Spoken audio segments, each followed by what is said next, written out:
در خدمت یکی از بچه‌های کلان خراسان هستی. بگو در بچه کجای هستی؟ بچه بدخشانی افغانستان. بدخشان هستی؟ آره. بدخشان؟ آره. وای وای وای وای وای. از اینجا برای ما کمی گپ بزن. قصه کو. چه قصه کنم برات؟ هر قصه که تو خواهی. نه قصه چیا کنم برات؟ زن داری؟ آره. چند تا؟ یه دونه. بعدش حالا میخوام یکیگم بگیرم. نه چند تا دیگه بگیری؟ یه دونه. یه دونه دیگه؟ یعنی تا 2 بیشتر نمیخوای بری؟ نه 2 تا. منم تا 2 رفتم ولی الان تو 2 گیر کردم. خودش میدونه. الانم صبح دعوا داشتیم گفتش که برو گم شو مرتیکه دیوونه گلی که میری یوتیوب و اینا. از موقع که اومدم یوتیوب دارم زنم از دست میدم دومیه رو. خب بگو حالا تو بگو. تو قصه تو بگو. من چه قصه بگم؟ هر قصه که خواهی. بدخشان بگو. بدخشان چه جور است؟ بدخشان آرامش قرار نیست. آرامه. تو میگی نیست. هست. پس بگو آرامش هست. خب بقیه بگو.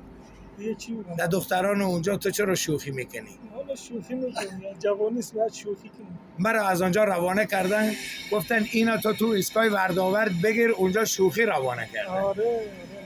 در دختران بدخشان ملای محل کلان محل. تو با او چه کار داشتی؟ مگر تو زن نداشتی؟ نه بگو. مگر تو زن نداشتی؟ آره. خب اگر داشتی چرا رفتی؟ حالا ما که موقعی که زن نداشتم رفتم. الان نمیرم. خب اشتباه پیش اومد. خیلی عذرخواهی میکنیم. میگن کافر همه را به کیش خود پنهاند. ما معلوم شد که ما موقعی که داشتیم رفتیم. خب کافر بگو. کافر قصه کن. حالا چی قصه کنیم؟ هر قصه که خواهی کن. خسته شدم. قصه کن. چه قصه کنیم؟ صبر کن.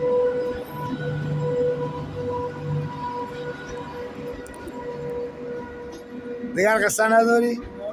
ناس هم که نداری. سیگار هم که نداری. پرچس هم که نداری. نه. خب تو بگو چی داری خدا وکیلی. جانم حسین. تو به چه امیدی زنده ای؟ جانم. آها الان زنگ شماره حسین میفرستم برات. باشه. بگو سر صحنه فیلم برداری هم. حاجی سر صحنه فیلم برداریه. برو حسین. باشه الان